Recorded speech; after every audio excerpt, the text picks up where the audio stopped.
ناظرین گرامی السلام علیکم ورحمۃ اللہ وبرکاتہ۔ سیدھی بات کے تازہ ترین پرائم ٹائم میں آپ لوگوں کا استقبال ہے۔ ناظرین گرامی، میں انصار عزیز ندوی اس وقت کچھ اہم ترین خبروں پر تبصرے لے کر کے حاضر ہوا ہوں۔ تفصیلات میں جاؤں اس سے پہلے آپ لوگوں سے جو درخواست ہوتی ہے اس پر توجہ کرنے کی اپیل کروں گا۔ سب سے پہلے ناظرین گرامی، یہ کچھ ویڈیوز اس وقت آ رہی ہیں جو سوشل میڈیا میں مختلف تبصرے ہو رہے ہیں۔ 5 خاندانوں کے لیے خوشی کا موقع ہے۔ سال 2020 کی شمالی مشرقی دہلی فسادات کی سازش معاملے میں سپریم کورٹ سے ضمانت ملنے کے بعد بدھ کے روز دہلی کے کڑکڑڈوما عدالت نے گلفشا فاطمہ، شفاء الرحمان، میرا حیدر اور محمد سلیم خان کی رہائی کے احکامات جاری کر دیے۔ عدالتی حکم کے چند گھنٹوں بعد رات کو گلفشا فاطمہ، شفاء الرحمان اور میرا حیدر تہاڑ جیل سے جبکہ محمد سلیم خان منڈولی جیل سے رہا ہوئے ہیں۔ ایڈیشنل سیشنز جج سمیر باجپئی نے چاروں ملزمان کی جانب سے جمع کرائے گئے 2 لاکھ روپے کے ضمانتی بانڈز اور مقامی ضمانت داروں سے متعلق دستاویزات کو قبول کرتے ہوئے رہائی کا حکم دیا۔ دہلی پولیس کی جانب سے ضمانت داروں اور دستاویزات کی جانچ کے باعث رہائی میں 1 دن کی تاخیر ہوئی۔ واضح ہے کہ ایک 5ویں ملزم شاداب احمد کو بھی سپریم کورٹ سے ضمانت مل چکی ہے، تاہم وہ ضمانتی کارروائی مکمل کرنے کے لیے عدالت میں پیش نہیں ہو سکے، جس کے سبب ان کی رہائی عمل میں نہیں آ سکی۔ جیل سے باہر آتی ہی گلفشا فاطمہ، جس کو آپ دیکھ رہے ہیں، اور دیگر رہا ہونے والے ملزمان کا اہل خانہ اور قریبی رشتہ داروں نے پھولوں کی مالاؤں اور مٹھائیوں کے ساتھ استقبال کیا۔ طویل عرصے بعد اپنوں سے ملاقات پر جذباتی مناظر دیکھنے کو ملے۔ جیل حکام نے تصدیق کی کہ عدالتی احکامات موصول ہونے کے چند گھنٹوں کے اندر قانونی کارروائی مکمل کر کے ملزمان کو رہا کر دیا گیا۔ سپریم کورٹ نے ضمانت دیتے وقت تمام ملزمان پر 11 سخت شرائط عائد کی ہیں۔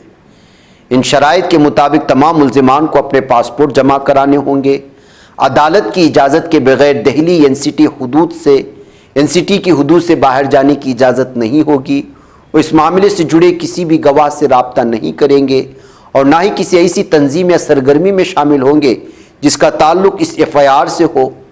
عدالت نے واضح کیا کہ کسی بھی شرط کی خلاف ورزی کی صورت میں ضمانت منسوخ کی جا سکتی ہے۔ گلفشا فاطمہ کے معاملے میں سپریم کورٹ نے اپنے حکم میں کہا کہ شہریت ترمیمی قانون کے خلاف ہونے والے مظاہروں کے دوران ان کے خلاف آزادانہ کمان، وسائل پر کنٹرول یا اسٹریٹجک نگرانی کا کوئی ٹھوس ثبوت نہیں آیا سامنے۔ عدالت کے مطابق مقامی خواتین کو منظم کرنے یا احتجاجی مقامات پر تال میل سے متعلق الزامات استغاثے کے لیے اہم ہو سکتے ہیں، مگر ان سے یہ ثابت نہیں ہوتا کہ ان کے پاس متعدد مقامات پر فیصلہ کن اختیار تھا۔ دوسری جانب ان رہائیوں کے درمیان ایک اور ملزم سلیم ملک عرف منا نے عدالت میں نئی ضمانت عرضی دائر کی ہے۔ انہوں نے موقف اختیار کیا ہے کہ ان پر عائد الزامات محمد سلیم خان جیسے ہیں اور وہ بھی چاند باغ احتجاجی مقام سے وابستہ ایک مقامی کارکن تھے۔ اسی بنیاد پر انہوں نے برابری پیریٹی کے اصول کے تحت ضمانت کی درخواست دی ہے۔ واضح ہے کہ فروری 2020 میں سی اے اے اور این آر سی کے خلاف احتجاج کے دوران شمالی مشرقی دہلی میں تشدد بھڑک اٹھا تھا، جس میں 53 افراد ہلاک اور 700 سے زائد زخمی ہوئے تھے۔ اس معاملے میں نامزد 20 ملزمان میں سے 2 اب بھی مفرور ہیں، جبکہ عمر خالد اور شرجیل امام سمیت 7 ملزمان تاحال جیل میں بند ہیں۔ سپریم کورٹ نے پیر کے روز عمر خالد اور شرجیل امام کو ضمانت دینے سے انکار کرتے ہوئے کہا تھا کہ ان کے خلاف غیر قانونی سرگرمیاں روک تھام قانون کے تحت ابتدائی طور پر معاملہ بنتا ہے، لیکن اس سلسلے میں جب ان کو رہائی نہیں ملی اور یہ سارا کچھ ہو رہا ہے تو اسدالدین اویسی نے اس سلسلے میں کیا کہا ہے، یہ این آئی سے گفتگو کرتے ہوئے آپ خود سن لیجئے گا۔ چیف جسٹس آف انڈیا نے جس عزمی پر الزام ہے آئی ڈی بلاسٹ کے ذریعے 15 پولیس کے لوگوں کی موت ہوئی، ان کو بیل دیا، اور دوسرا جسٹس سنجے کمار صاحب اور جسٹس آلوک آردے صاحب نے ایک ایم ٹیک چیئرمین کو P M L A case میں، دیکھیے پی ایم ایل اے میں ٹوین ٹیسٹ ہوتا ہے، تو ان 2 کیسز میں بیل دے دیا گیا. اب یہ سمجھ میرے کو تو سرپرائزنگ اور شاکنگ دکھ رہا کہ ان دونوں کو بیل نہیں ملی. سپریم کورٹ کے ہی 2 کورٹس نے، ایک میں ایک شخص پر جیل میں ہے جو پولیس والوں کی موت کا ذمہ دار ہے، اور ایک پی ایم ایل اے کا کیس ہے. تو پی ایم ایل اے بھی یو اے پی اے کی طرح ٹف ہے، ایک دم سخت ہے. تو میرے کو سرپرائزنگ نظر آ رہا ہے کہ ان دونوں کی بیل نہیں ہوئی. اب یہ تو قانون کے جو ایکسپرٹ ہیں وہ بتائیں گے، مگر مجھے تو سمجھ میں آ رہا ہے کہ جب 2 کیسز میں آرٹیکل 21 کا ذکر ہو رہا، دوسری جگہ کہا جا رہا ہے کہ اسپیڈی ٹرائل نہیں ہو رہا، اور یہ لوگ اتنے دن سے ہیں، یہ صاحب جن پر الزام ہے کہ ان کی وجہ سے 15 پولیس کے لوگوں کی گٹی چولی میں موت ہوئی، تو یہ بھی تو 5.5-6 سال سے ہیں. تو دوسری بات یہ ہے کہ جو لوگوں کی بیل ہوئی ہم اس کا ویلکم کرتے، مگر ان پہ جو کنڈیشنز لگائے گئے وہ بہت ہی سخت کنڈیشنز ہیں.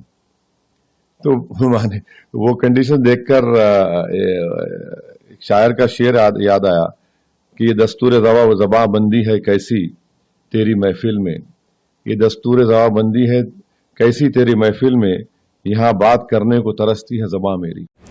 اسی دوران ناظرین گرامی، کل ہند مجلس اتحاد المسلمین کے صدر اسدالدین اویسی نے الزام عائد کیا ہے کہ دہلی میں ایک مسجد کی وقف ملکیت والی زمین کے ایک حصے کو مسمار کیا گیا ہے، اور اس کے لیے انہوں نے وقف ترمیمی قانون کو ذمہ دار ٹھہرایا ہے، جسے انہوں نے کالا قانون قرار دیا. دہلی کے رام لیلا میدان علاقے میں واقع فیض الہی مسجد کے قریب منگل اور چہارشنبے کی درمیانی رات یا شب انسداد تجاوزات مہم کے دوران حالات کشیدہ ہوئے. سوشل میڈیا پر یہ دعویٰ سامنے آنے کے بعد کہ ترکمان گیٹ کے سامنے واقع مسجد کو منہدم کیا جا رہا ہے، بڑی تعداد میں لوگ جمع ہوئے، پولیس پر پتھراؤ شروع کر دیا. اورنگ آباد میں بلدیاتی انتخابات کے سلسلے میں ایک جلسے سے خطاب کرتے ہوئے اویسی نے کہا، رات 1:30 بجے ترکمان گیٹ کے قریب واقع ایک مسجد کی جائیداد کو منہدم کیا گیا. یہ زمین 1970 کے گزٹ نوٹیفیکیشن کے مطابق وقف پراپرٹی ہے. پارلیمنٹ میں وقف ایکٹ کی منظوری کے بعد یہ مسماری محض شروعات ہے. لوگوں کو ملک میں ہونے والے واقعات کو سمجھنا ہوگا اور ووٹ کے ذریعے حکمراں جماعتوں کو سخت پیغام دینا ہوگا، کیونکہ اس وقت اب ناجائز قبضہ جات کہتے ہوئے مسلمانوں کے گھروں کو ٹارگٹ کیا جا رہا تھا، ان کے اثاثہ جات کو ٹارگٹ کیا جا رہا تھا، ان کی پراپرٹیز کو ٹارگٹ کیا جا رہا تھا. اب براہ راست وقف بورڈ کی ملکیتوں کو بھی ٹارگٹ پر لیا جا رہا ہے، مسمار کیا جا رہا ہے. ناظرین گرامی، ہماری صورتحال اس قدر بدتر ہو چکے ہیں مسلم خواتین کی، گھر میں دی جانے والی آزادی کس قدر بھیانک شکل اختیار کر رہی ہے. سر پر اسکارف ہے لیکن دل میں پوری طرح سے ایمان نہیں ہے. آج کی یہ نام نہاد عاشقی کہیں یا پھر وقت سے پہلے ہوس کا پیدا ہو جانا، یا پھر گھروں کی جانب سے دی جانے والی آزادی کا غلط فائدہ اٹھانا، یا پھر خود اس خاتون کی یا اس لڑکی کی بات سن کر کے ایسا محسوس ہوتا ہے کہ خود اس کی ماں نے اس کو اس کے حوالے کیا ہے. نابالغ کے ساتھ رشتہ رکھنے کے چکر میں اس نوجوان کو 6 مہینے کی جیل بھی ہوئی. جیل سے باہر آیا تو پھر یہ لڑکی اس کے پاس گئی ہے، اور خود اسی لڑکی کا دعویٰ ہے کہ خود اس کی ماں نے اس کو اس کے پاس بھیجا ہے کہ جا اسی کے ساتھ زندگی کر. خود یہ لڑکی ویڈیو بنا کر کے پیش کر رہی ہے تو اس کے عزت نفس کا کیا خیال رکھا جائے، جبکہ وہ خود اس بات کو سامنے لائی جا رہی ہے. لیکن اس کے باوجود ظاہر سی بات ہے کہ یہ ویڈیو آپ کے سامنے صرف عبرت کے لیے پیش کرنا ہے کہ آج بیداری پیدا ہوئی ہے. اسکولوں اور کالجوں میں پیدا ہونے والے ناجائز تعلقات کی بنا پر اس وقت مالدار مسلمانوں کا طبقہ اپنے اپنے علاقوں میں مسلم مینجمنٹ والی اسکولز اور کالجز کھولنے کی طرف بھاگا جا رہا ہے. اسکولوں کی تعداد میں اضافہ ہو رہا ہے، یہ خوش آئند بات ہے، لیکن اس کے باوجود اس طرح کے واقعات میں لگاتار اضافہ ہو رہا ہے، اور دھڑلے سے اس طرح کی ویڈیو سوشل میڈیا میں شیئر کی جا رہی ہیں، جس کا اثر ہماری مسلم بچیوں پر غلط پڑ رہا ہے. اس لیے اپنے والدین کی ذمہ داری بنتی ہے کہ وہ ایک مرتبہ پھر آپ اپنے بچوں کو جس اسکول میں بھیج رہے ہیں یا جس کوچنگ سینٹرز میں بھیج رہے ہیں یا اس کے ہاتھ میں جو موبائل آپ نے دیا ہے وہ اس کا کس قدر غلط استعمال کر رہی ہے. یہ بات علیہ ہے کہ دنیا میں جو کچھ ہو رہا ہے، لیکن اصل مسئلہ ہے ایمان کی حفاظت کرنا، اپنے عقیدے کی حفاظت کرنا. اگر ہم نے اپنے بچوں کی ایمان و عقیدے کی ہی حفاظت کی تربیت نہیں کی، اس کو بچپن سے ہی نہیں بتایا کہ وہ مسلمان ہے اور ایک اللہ پر یقین رکھنے کا مطلب کیا ہے، ایک اللہ پر ایمان رکھنے کا مطلب کیا ہے، اس سے جو ہے ہٹ جانے کا، اپنے عقیدے کو بگاڑ لینے سے کس طرح ہمیشہ ہمیش کی زندگی، اخروی زندگی تباہ و برباد ہوگی، اس کو جب تک ہم سمجھائیں گے نہیں تب تک یہ ساری چیزیں سامنے آئیں گی. اس لیے اس سلسلے میں ہمیں سمجھنا ہوگا. بار بار آنے والی ویڈیوز میں آپ لوگوں کے سامنے بار بار اس کو اس لیے رکھتا ہوں کہ میں اس کو اپنی ذمہ داری سمجھتا ہوں اپنے بہنوں کو اس طرح کے ہتھ کنڈوں سے بچانے کے لیے. ایک طرف ہندوتوا طاقتیں پوری طرح سے نہ صرف خواتین کی ایمان کے پیچھے پڑے ہیں، جے شری رام کا نعرہ لگانے کے پیچھے ایک بہت منصوبہ بند طریقہ ہے کہ ایمان سے ہٹایا جائے، ایمان کو کھوکھلا کیا جائے. جتنے بھی مادر وطن کے نام پر جو ہے نعرے لگانے کی بات ہوتی ہے یا پھر جو ہے مذہبی نعرے لگانے پر جو مجبور کیے جاتے ہیں، کیوں کیے جاتے ہیں؟ اس کو کیا دشمنی ہے اس شخص سے؟ دراصل یہ ایک پروپیگنڈا بنا کر کے لوگوں کے عقیدے کو، ظاہر سی بات ہے کہ ایک ہی چیز کا آپ بار بار ورد کرتے رہیں گے تو آپ کے اندر ایمان کہاں رہے گا؟ آپ کا ایمان کھوکھلا ہو جائے گا.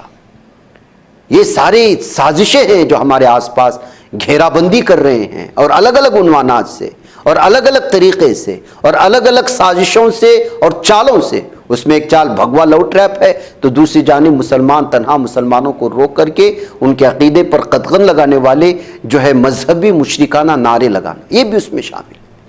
تو ظاہر سی بات ہے ان تمام چیزوں کو اپنے اولاد کو سمجھانا ہوگا. اس سیکولر ملک میں ظاہر سی بات ہے کہ ہر ایک کو اپنے اپنا فیصلہ لینے کی آزادی ہے، لیکن ایسی صورتحال میں اسی ملک میں، اسی سیکولر آئین میں اور جمہوری اس میں یہ بھی حق ہے اپنے والدین کو کہ وہ اپنے اولاد کی صحیح تربیت کرے اور اس کو جو ہے تھامے رکھے. ہم نے جب تربیت پر ذہنی نگرانی نہیں کی اور ان کو اس قدر آزادی دی محبت میں، یا ان کو پڑھنے کی آزادی دے دی یا پڑھنے کی آزادی میں ہم نے اس کے اوپر نگرانی نہیں رکھی، تو آج صورتحال کس قدر بھیانک بن کر کے سامنے آ رہی ہے. آپ اس ویڈیو کو دیکھ کر کے شرمندگی سے آپ کا سر جھک جائے گا. آپ اس کو سنیں اور محسوس کریں اور عبرت لیں. میرا نام صادقہ ہے، میں گرام بگنا کی رہنے والی ہوں، تھانہ آیت نگر، ضلع سنبل.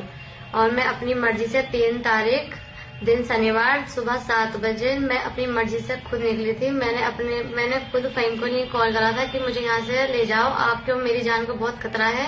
اسی لیے ہم دونوں 3 تاریخ دن شنیوار 7 بجے نکل گئے اور میں خود اپنی مرضی سے نکلی ہوں. اور جب یہ جیل چلے گئے تھے 6 مہینے پہلے، جب میں نابالغ تھی، اب میں بالغ ہوں، اب اپنی مرضی کا فیصلہ میں خود لے سکتی ہوں، میں بالغ ہوں. اور جب 6 مہینے کے بعد پھر یہ جیل سے آئے تو میری ماں نے پھر سے دوبارہ کانٹیکٹ انہیں سے کرایا کہ تو ان سے ہی بات کر، اب ان کے ساتھ پھر سے جا تو انہوں نے، میری ماں کی بہت سپورٹ رہی ہے اس میں. اور میری ماں نے ہی 6 مہینے کے بعد پھر سے اسٹارٹنگ سے میری بات کرائی. اور جو میرا باپ FIR دیتا پھر رہا ہے میرے فہیم کے رشتے داروں کی، فہیم کے گھر والوں کی، ان سے میرا کوئی لین دین، کوئی کانٹیکٹ نہیں ہے، ان سے کوئی بھی میرا کوئی ایشو نہیں ہے ان سے. اور میرے باپ کے لیے جو ہے انہیں لگتا ہے کہ میرے، تو ایسا کچھ بھی نہیں ہے. جو میرا باپ FIR دیتا کر رہا ہے فہیم کے رشتے داروں کی، فہیم کے گھر والوں کے لیے، ایسا کچھ بھی نہیں ہے. ساری غلطی میری اور میری ماں کی ہے. میں خود اپنی مرضی سے نکلی ہوں، میں اب بالغ ہوں، اب 18 سال سے میری ایج اوپر ہے، اب میں اپنا فیصلہ خود بھی لے سکتی ہوں. 6 مہینے پہلے میں بالغ تھی، اب میں بالغ ہوں. اس ویڈیو کے لیے زیادہ سے زیادہ شیئر کریں، ہمیں سپورٹ کریں، یہی آپ سے ہماری گزارش ہے. اس ویڈیو کے جہاں تک ہو زیادہ سے زیادہ شیئر کریں. ادھر ناظرین گرامی، جدید ٹیکنالوجی کے تیزی سے فروغ کے ساتھ دنیا کے مختلف ممالک میں اپنی ڈیجیٹل ساخت، معاشی استحکام، انتظامی کارکردگی، سیکیورٹی انتظامات اور شہریوں کی شناخت کے نظام کو مضبوط بنانے کے لیے نئے اور سخت اقدامات اپنائے جا رہے ہیں. ہندوستان میں حالیہ SIR اور آدھار سے متعلق متعدد اپڈیٹس نے بھی اس تبدیلی کو مزید تیز کر دیا ہے. اگرچہ اقدامات مجموعی طور پر مثبت نتائج دے رہے ہیں، تاہم معاشرے کے غریب اور خط غربت سے نیچے رہنے والے طبقات کے لیے بعض اوقات یہ سنگین مشکلات کا سبب بھی بن رہے ہیں. بالخصوص وہ افراد جن کے پاسپورٹ گم ہو چکے ہیں، میعاد ختم ہو چکی ہے یا جن کے پاس دستاویزی ثبوت موجود نہیں ہیں، وہ اپنی بھارتی شہریت ثابت نہ کر پانے کے باعث غیر ملکی جیلوں میں قید ہو کر رہ گئے ہیں اور وطن واپسی کے لیے سفری دستاویزات حاصل کرنے میں ناکام ہے۔ تلنگانہ سے تعلق رکھنے والے بعض NRIs کے ایسے واقعات سامنے آئے ہیں، تشویشناک صورتحال کی عکاسی کرتے ہیں۔ حال ہی میں حیدرآباد سے تعلق رکھنے والی خاتون بحرین میں 2 برس تک جیل میں قید رہیں۔ حالانکہ اس معاملے میں رکن پارلیمنٹ حیدرآباد اسدالدین اویسی نے بھی مداخلت کی تھی۔ ایک دوسرے واقعے میں BRS کے سینئر قائد KT راما راؤ نے اپنے حلقے سے تعلق رکھنے والی ایک اور NRI کی مدد کرتے ہوئے اس کی بھارتی شہریت ثابت کرانے میں کردار ادا کیا ہے۔ اس سے صاف اور واضح ہو جاتا ہے کہ آپ کے پاس جو سرکاری دستاویزات ہوئے وہ کس قدر جو ہے ضروری ہیں۔ اس لیے چاہے آپ دیگر ممالک میں رہیں یا اپنے ملک میں رہیں، ان تمام سرکاری دستاویزات کو محفوظ رکھنا اور اس کے اصولوں پر کام کرنا بہت ضروری ہے، اور اس وقت جو یہ سیار کا یہ ساری چیزیں ہوئی ہیں اس کو سنجیدگی سے لینے کی بھی بالخصوص مسلمانوں کو بہت ضروری ہے۔ 3 لاکھ روپے میں لڑکی کو فروخت کر دیا۔ مہاراشٹرا میں یہ غیر انسانی واقعہ پیش آیا ہے۔ ریاست مہاراشٹرا کے پالگڑھ ضلع میں 20 سالہ قبائلی نوجوان لڑکی کو 3 لاکھ روپے میں فروخت کیے جانے کے الزامات کے تحت پولیس نے 4 افراد کے خلاف مقدمہ درج کر لیا ہے۔ ناسک سے تعلق رکھنے والے ایک شخص نے اپنی ماں کے ساتھ مل کر دلالوں کو یہ رقم ادا کی تھی۔ کٹکری قبیلے سے تعلق رکھنے والی اس لڑکی سے مذکورہ شخص نے مئی 2024 میں زبردستی شادی کی تھی۔ شادی کے بعد شوہر کے گھر والوں نے اسے جسمانی ذہنی طور پر ہراساں کیا۔ کئی مرتبہ ذات پات کی بنیاد پر گالیاں دینے کا الزام متاثرہ خاتون نے لگایا ہے۔ حاملہ ہونے کے باوجود شوہر نے اس پر حملے کے مناسب کھانا بھی نہیں دیا۔ بہرکیف جب اس سلسلے میں معاملہ پولیس تھانے گیا تب پتہ چلا کہ یہ خاتون براہ راست شادی نہیں ہوئی تھی، دلالوں کے ذریعے سے بیچی گئی تھی۔ آج کے دور میں 2026 میں مہاراشٹر جیسی ریاست میں بھی اس طرح قبائلی لڑکیوں کے ساتھ ہو رہا ہے، تو آپ اندازہ لگائیں کہ یہ جو ترقیات کا نعرہ لگاتے ہیں وہ کس طرح سے جو ہے بیکار نعرے ہیں۔ دہلی ہائی کورٹ نے بدھ کے روز دہلی میونسپل کارپوریشن کو جامع مسجد کے علاقے اور اس کے آس پاس غیر قانونی تعمیرات کا جامع سروے کرنے اور غیر قانونی تجاوزات کے خلاف کارروائی کرنے کا حکم دیا ہے۔ یعنی جو لوگ اس وقت دہلی کے جامع مسجد کے آس پاس میں دکانیں یا گھر میں رہ رہے ہیں یا دکانیں چلا رہے ہیں، ان کو چوکنا ہو جانا چاہیے۔ چیف جسٹس دیویندر کمار اپادھیائے اور جسٹس تیجس کریا کی بینچ نے شہری ادارے کو 2 ماہ کے اندر سروے مکمل کرنے کا حکم دیا ہے۔ حکم میں کہا گیا ہے کہ اگر MCD کو غیر مجاز تعمیرات ملتی ہیں تو قانون کے مطابق کارروائی کی جائے۔ اس سلسلے میں مفاد عامہ کی عرضی کو نمٹاتے ہوئے بینچ نے کہا، ہم MCD کے مجاز حکام کو ہدایت دیتے ہیں کہ اس عرضی میں کیے گئے دعووں پر غور کریں، ان کی تصدیق کریں، 2 ماہ کے اندر سروے کریں۔ اگر کوئی غیر قانونی تعمیر پائی جاتی ہے تو قانون کے تحت مناسب کارروائی کی جائے گی۔ لہٰذا دلی کے جامع مسجد کے آس پاس رہنے والے لوگوں کو بھی یا وہاں رہائشوں پر بھی اب تلوار لٹکنے والی ہے، ایسا کہا جا سکتا ہے۔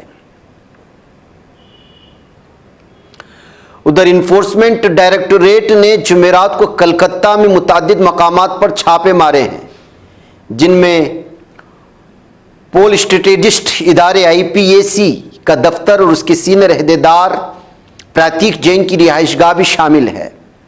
ED کی ٹیموں نے شہر بھر میں کم از کم 5 مقامات پر کارروائی کی۔ تاہم اب تک اس کیس کی نوعیت کے بارے میں کوئی باضابطہ تفصیل سامنے نہیں آئی ہے، لیکن ممتا بنرجی نے کہا ہے کہ سیاسی دشمنی نکالنے کی کوشش ہو رہی ہے۔